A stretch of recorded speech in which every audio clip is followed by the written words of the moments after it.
Assalamualaikum warahmatullahi wabarakatuh. Selamat pagi sahabat Mansur Talas dimanapun berada. Alhamdulillah hari ini kita bisa bertemu lagi tentunya di channel saya.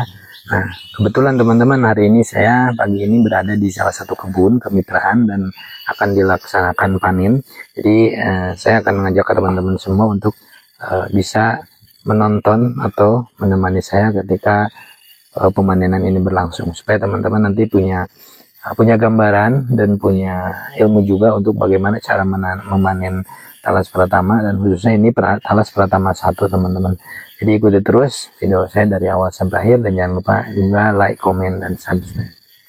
Teman-teman, ini saya lagi di kebun yang sekarang akan panen.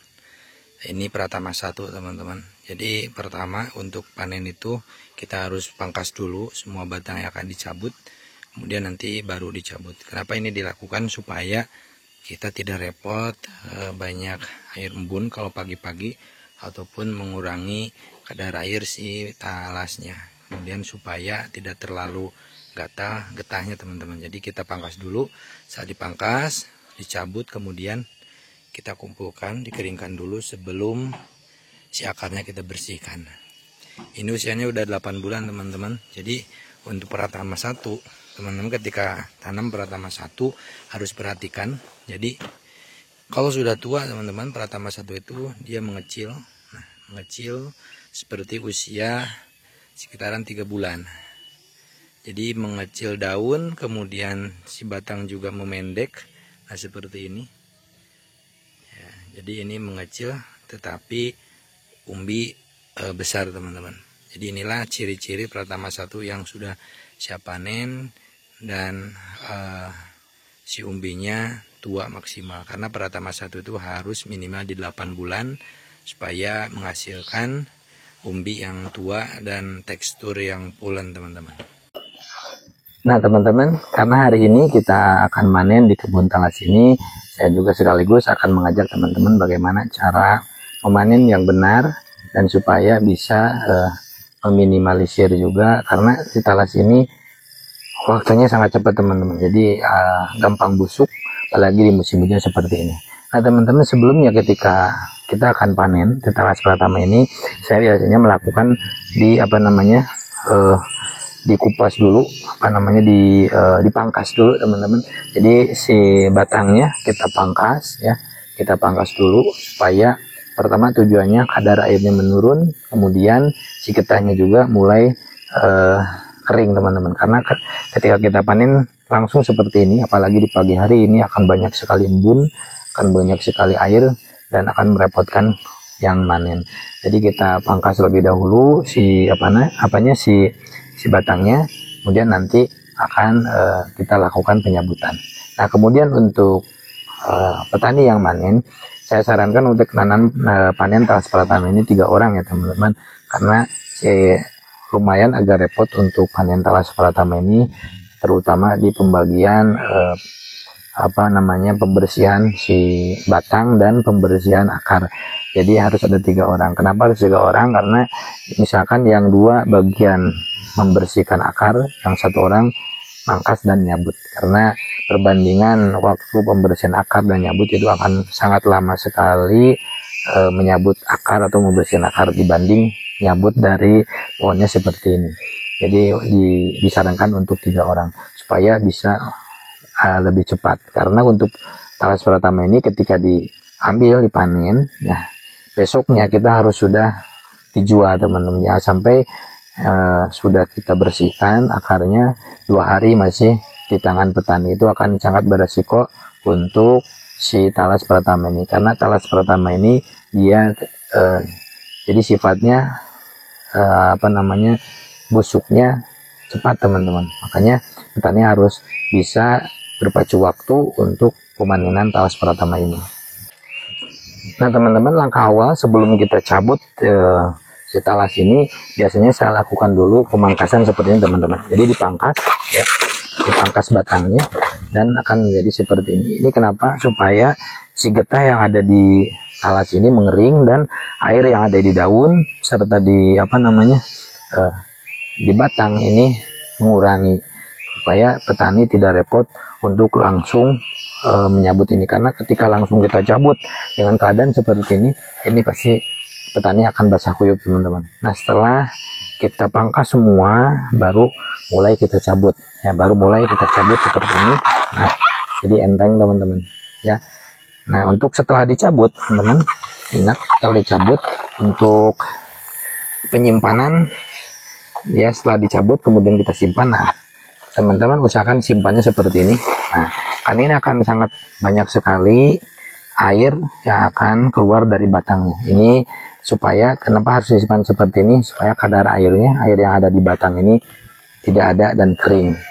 Nah sudah kering ini akan supaya penyambutan akar, pembersihan akar akan lebih mudah, karena ketika pemanenan di cuaca seperti ini apalagi basah ini akan sangat repot. Jadi simpan seperti teman-teman ya, disimpan di pinggir, dibalikan seperti ini ya, supaya mengurangi kadar air.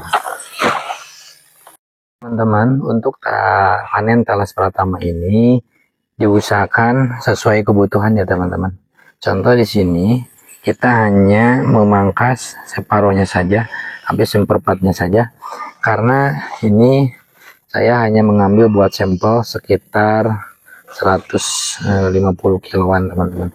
Jadi kita ambil kira-kira untuk sebanyak 150 kilo.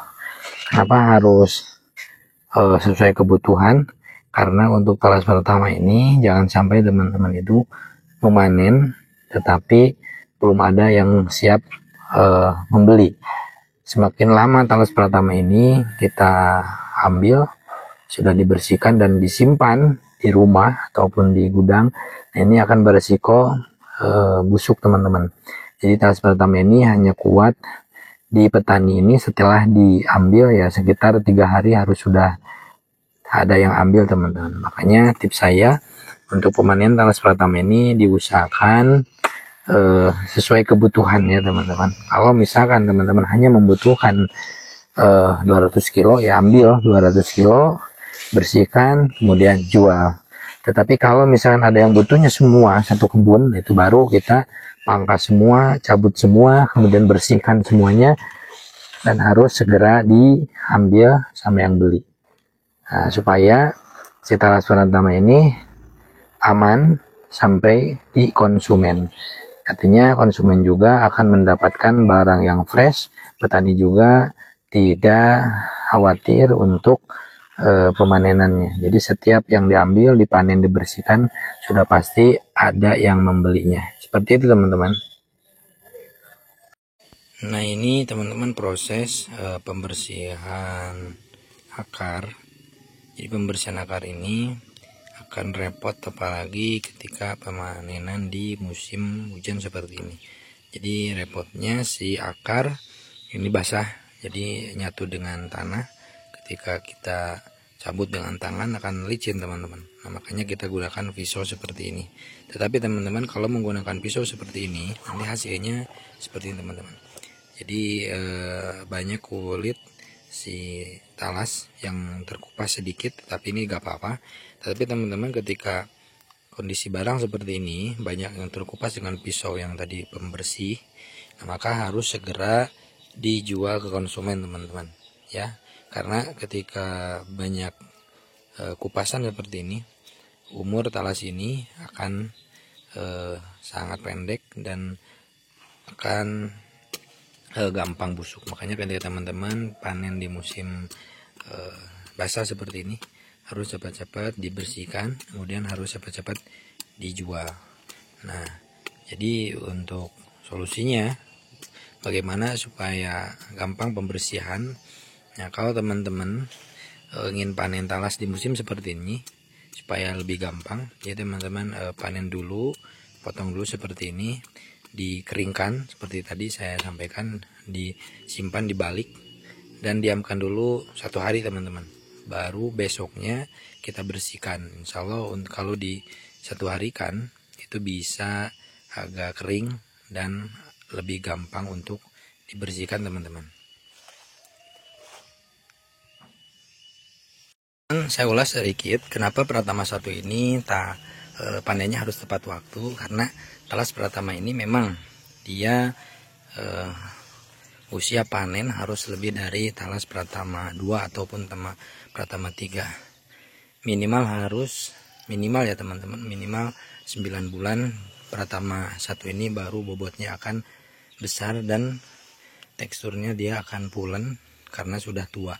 Nah, kalau misalkan 8 bulan itu masih beresiko dia agak muda teman-teman. Jadi untuk teman-teman yang menanam pratama 1, silahkan saya rekomendasikan, tetapi dengan perawatan yang khusus teman-teman, dengan usia panen yang lama. Tetapi untuk bobot pratama 1 ini tidak kalah teman-teman. Jadi bobotnya besar-besar, bisa mencapai 4-5 kilo per pohon.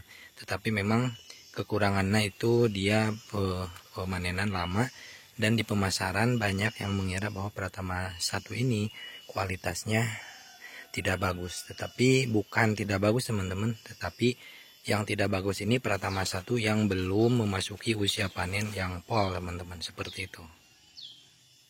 Teman-teman, terima kasih sudah menonton video saya dari awal sampai akhir. Itulah kegiatan saya hari ini, memanen talas pratama 1. Mudah-mudahan apa yang tadi saya sampaikan bisa bermanfaat untuk teman-teman semua, khususnya untuk para petani talas pratama. Terus semangat untuk para petani talas pratama, mudah-mudahan berkah dan menjadi salah satu pintu rezeki untuk kita semua. Terima kasih. Akhir kata dari saya, Hairul Kalam. Assalamualaikum warahmatullahi wabarakatuh.